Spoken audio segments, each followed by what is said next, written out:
Marie-Pierre, bonjour. Bonjour. Détendez-vous, Marie-Pierre. Oui. Tout ira bien. Alors, vous êtes là parce que vous venez de sortir un livre, Marie-Pierre François, qui s'appelle Un profond mal de mer. Alors, de quoi s'agit-il?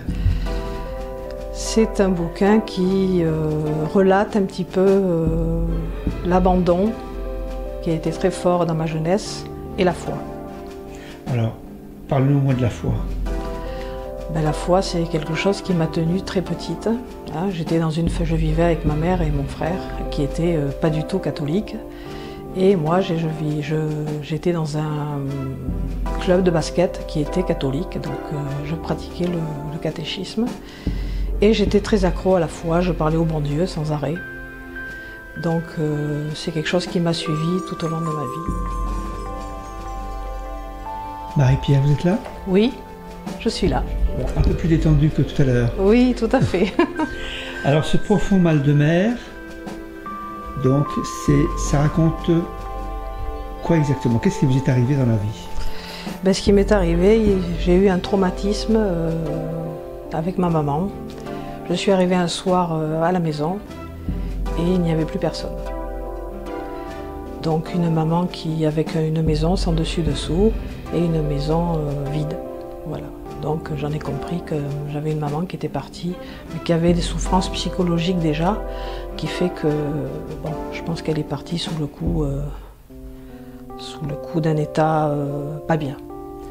Donc je suis restée très longtemps dans cet appartement. Et mon seul recours, comme j'étais très croyante, mon seul recours c'était la foi. Donc j'habitais près d'une église. Et évidemment, mes seules prières, c'était pour elle, pour qu'elle revienne. Donc tous les jours, que Dieu fasse, j'allais prier pour son retour. Vous avez commencé à écrire à quel moment votre histoire? Alors j'ai commencé déjà, l'idée m'est venue, j'avais une vingtaine d'années. Puisque évidemment, après l'abandon, il y a eu des difficultés autres jusqu'à l'âge de 18 ans. Et au bout de à peu près à 20 ans, je me suis dit, tiens, il va falloir que j'écrive tout ça, que je mette tout ça par papier. Puis j'ai écrit des petits bouts de lettres, etc. Puis j'ai laissé tomber. Puis à 20 ans, on a d'autres choses à vivre. Et puis il y a un an, en discutant, j'ai dit, tiens, je vais y mettre. Donc c'est là que j'ai décidé d'écrire ma vie. Et puis j'ai une cinquantaine d'années, donc je pense que j'ai un bout de vie déjà qui a commencé et des tas de choses à raconter. Marie-Pierre. Oui. Donc, l'écriture de ce bouquin a duré à peu près combien de temps? Un an. Un an. Et comment ça s'est passé après? Vous avez rencontré quelqu'un qui vous a incité? Vous avez eu l'idée de le sortir sur papier? Oui. Disons que j'ai des petites relations autour de moi et par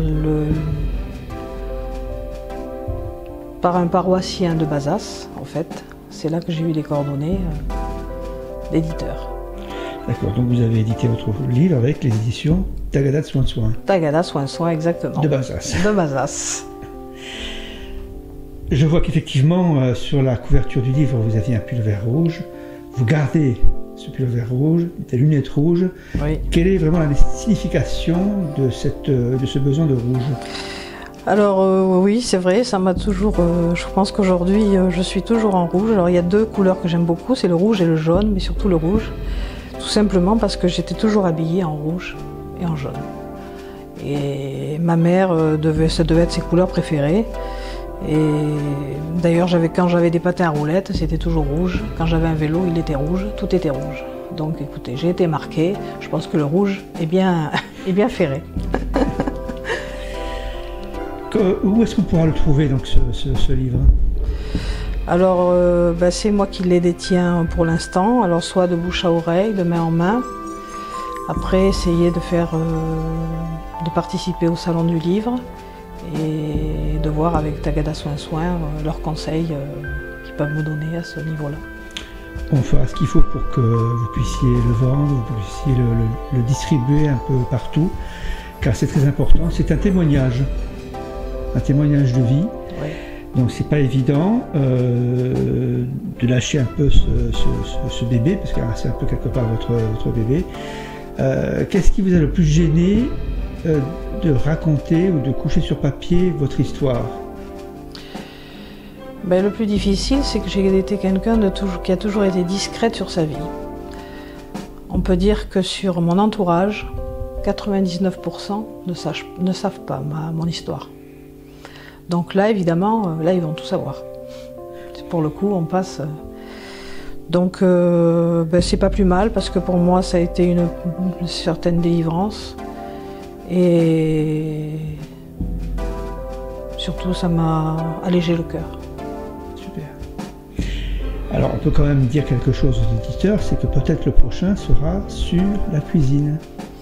Oui, éventuellement. Parce que vous êtes cuisinière, bonne cuisinière. Je suis restauratrice, oui, voilà. Tout à fait.